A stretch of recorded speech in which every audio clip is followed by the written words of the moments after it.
Abramos nuestras Biblias en Génesis 11.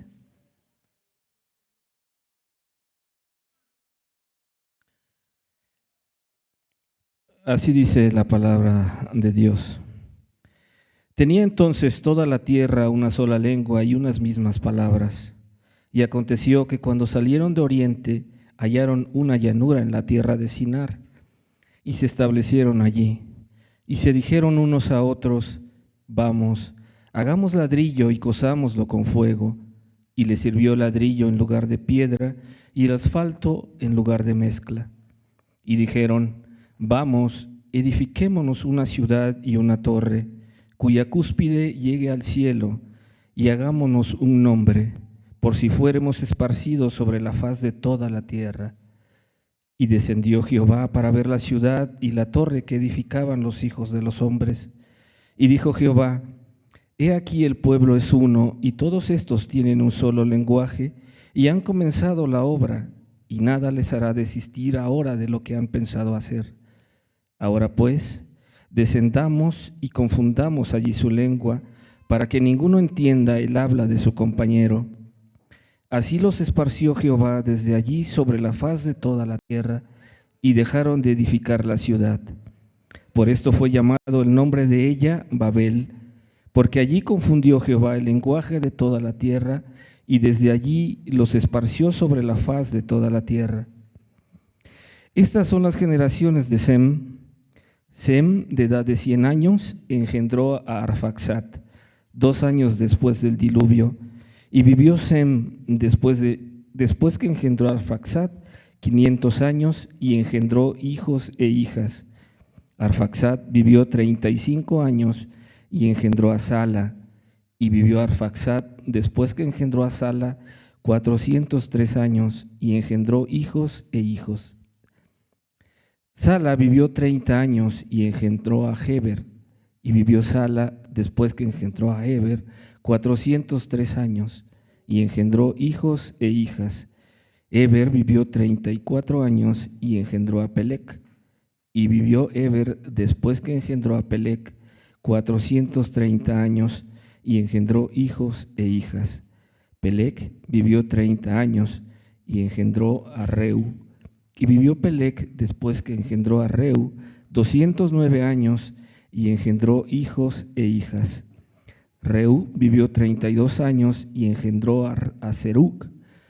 Y vivió Reu después que engendró a Seruc 207 años, y engendró hijos e hijas. Seruc vivió 30 años y engendró a Nacor. Y vivió Seruc después que engendró a Nacor 200 años, y engendró hijos e hijas. Nacor vivió 29 años y engendró a Taré.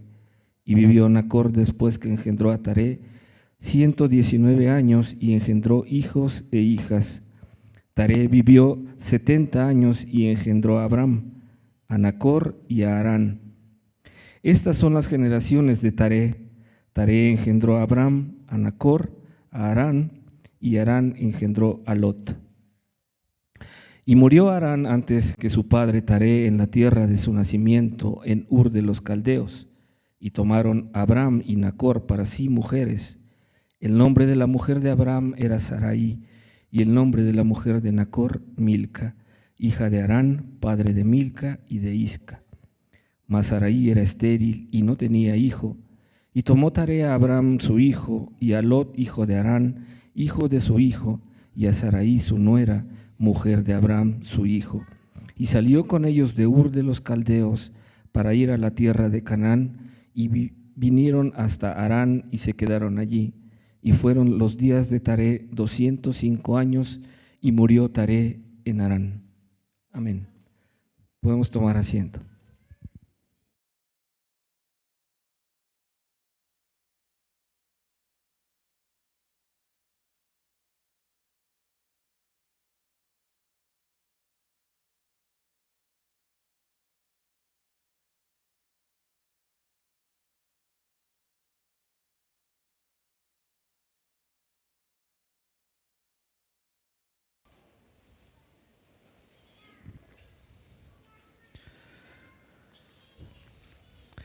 Bien, hermanos, Vamos a meditar brevemente en este capítulo 11, particularmente en los primeros versículos de este capítulo, con el fin, hermanos, de que esto nos motive a seguir adorando a nuestro Señor en este día del Señor. Algo que vemos, hermanos, en este capítulo 11 es el propósito eterno de Dios para que Cristo fuese exaltado en todas las naciones. Vemos aquí al principio, hermanos, que después del diluvio, el Señor le mandó a Noé un mandato que previamente había dicho a Adán. El Señor le dijo a Noé en Génesis 9:1, fructificad y multiplicaos y llenad la tierra. Recordemos, hermanos, que ese fue el mandato que el Señor le dio a Adán y a Eva. Ese era el propósito del Señor para con los hombres, para con la humanidad, que se multiplicaran, que hubiera naciones, que hubiera distintos pueblos que se esparcieran sobre la tierra. Después de eso vino la caída. Después vemos el relato más adelante en Génesis de la situación, particularmente en el capítulo 6, de cómo la tierra estaba corrompida por el pecado, de cómo en los hombres había de continuo en sus corazones esos pensamientos de mal, y cómo finalmente Dios trae el juicio a través del diluvio. Y entonces vemos a una nueva humanidad, a una nueva creación, y Dios les repite ese mandamiento, porque esa era su voluntad desde el principio, desde el origen del hombre.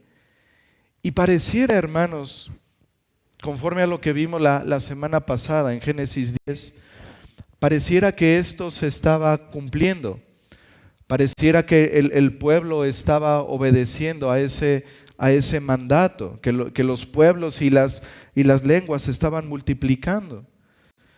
Pero cuando llegamos a Génesis 11, hermanos, Génesis 11 es como una bomba que nos muestra que esas cosas verdaderamente no se estaban dando. No había obediencia en el pueblo, no había obediencia en los hombres. Ellos no se estaban propagando, ellos estaban más bien apiñados, y sus planes eran perversos. Sus planes iban en contra de la voluntad de Dios, iban en contra del mandato de Dios de multiplicarse y fructificarse en la tierra. Vean el versículo 4, hermanos, Génesis 11, versículo 4. Y dijeron, vamos, edifiquemos una ciudad y una torre cuya cúspide llegue al cielo, y hagámonos un nombre por si fuéramos esparcidos sobre la faz de toda la tierra. ¿Qué vemos aquí, hermanos? 4 cosas. Primero, los hombres en su pecado querían construir una ciudad. En segundo lugar, ellos pretendían construir una torre en esa ciudad, una torre que llegara al cielo. En tercer lugar, vemos que su objetivo era hacerse un nombre. Y en cuarto lugar, ellos pretendían no dispersarse por toda la tierra. En pocas palabras, hermanos, Babel fue el intento humano de querer sacar a Dios para que Dios no gobernara sobre ellos. Babel era el intento de sacar a Dios de la ciudad para que el hombre fuera la máxima autoridad, para que el hombre fuera el que recibiera toda la gloria y para que Dios no interviniera en sus planes. Pero vemos entonces, hermanos, ¿qué es lo que hace el Señor? Dice en el versículo 5 que Él descendió para ver la ciudad. Versículo 5, y descendió Jehová para ver la ciudad y la torre que edificaban los hijos de los hombres. Hermanos, esta es una declaración de ironía. Tiene ese tono de ironía, tiene ese tono de burla. Los hombres con sus mayores esfuerzos habían construido una torre que para ellos era magnífica, que para ellos era espléndida. Y sin embargo, hermanos, aquí vemos que a los ojos de Dios eso era algo insignificante, al grado de que Él tuvo que bajar para ver ese pequeño logro de esos hombres que se querían rebelar contra Él. Pero ¿qué fue, hermanos, lo que Dios hizo en respuesta a ese grave pecado del hombre de querer quitar a Dios de su trono, de querer hacer su propia voluntad, de querer exaltarse a sí mismo? ¿Qué hizo el Señor? Versículos del 6 al 9. Y dijo Jehová: he aquí el pueblo es uno, y todos estos tienen un solo lenguaje, y han comenzado la obra, y nada les hará desistir ahora de lo que han pensado hacer. Ahora pues, descendamos y confundamos allí su lengua, para que ninguno entienda el habla de su compañero.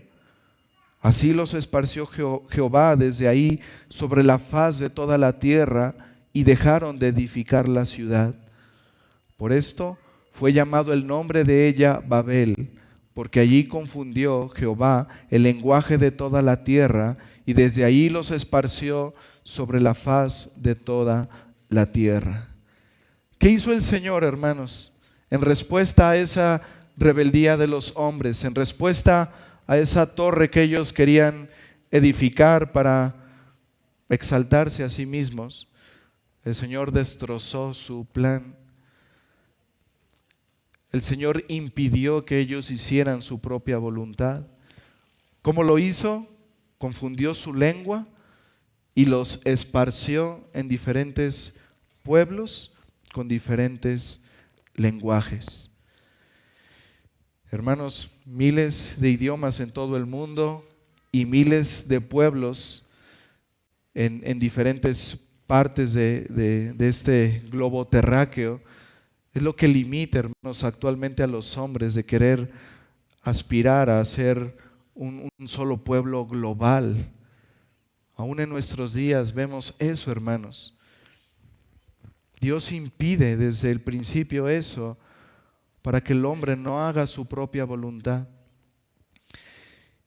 Y todo esto, hermanos, como les decía al principio, todo esto que vemos aquí estaba diseñado para la gloria de Cristo.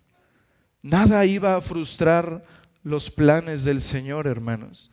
Desde el principio, el plan eterno de Dios era que Cristo fuera exaltado por todas las naciones, de toda lengua, de toda tribu, de toda nación.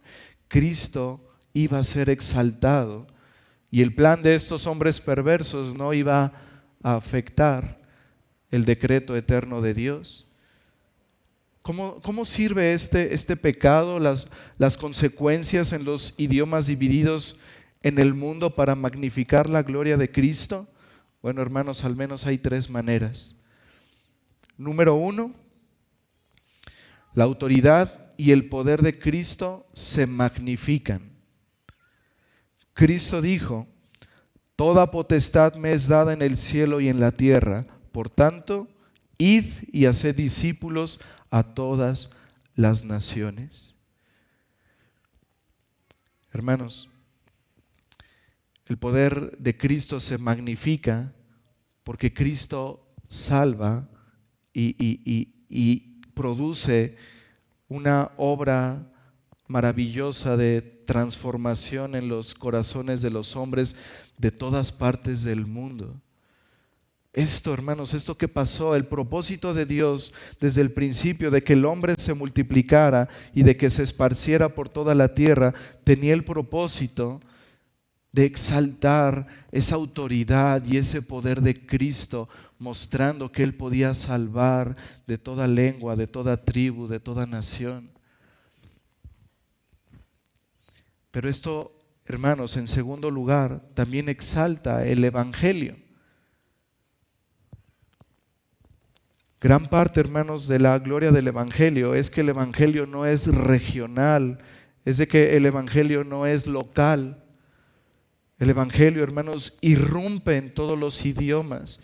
El Evangelio irrumpe en toda lengua, en todos los pueblos. Si no hubiera esa diversidad de idiomas, esa diversidad de pueblos, el Evangelio no brillaría de forma tan hermosa y tan poderosa como lo hace y como nosotros lo podemos ver en nuestros días, hermanos. El Evangelio llegando hasta los confines de la tierra. El Evangelio mostrando, como el apóstol Pablo dijo a los romanos, que es poder de Dios para salvación. Y ese era el propósito de Dios desde el principio. Que los pueblos se esparcieran, que los hombres se esparcieran por toda la tierra y que el Evangelio llegase a ellos para mostrar el poder de Dios a través de este precioso mensaje de la cruz. Y número 3, hermanos, todo esto hace que la alabanza de Cristo se magnifique. La alabanza que Jesús recibe, hermanos, de todas las lenguas, es más hermosa por su diversidad que si lo hubiera sido por solo una lengua y por solo un pueblo que lo hiciera. Acompáñenme, por favor, hermanos, a Apocalipsis capítulo 5.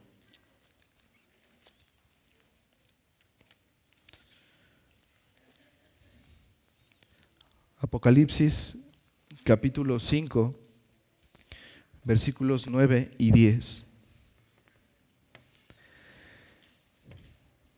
Y cantaban un nuevo cántico diciendo: digno eres de tomar el libro y de abrir sus sellos, porque tú fuiste inmolado y con tu sangre nos has redimido para Dios de todo linaje y lengua y pueblo y nación, y nos has hecho para nuestro Dios reyes y sacerdotes, y reinaremos sobre la tierra. Poco más adelante, Apocalipsis capítulo 7, versículos 9 y 10.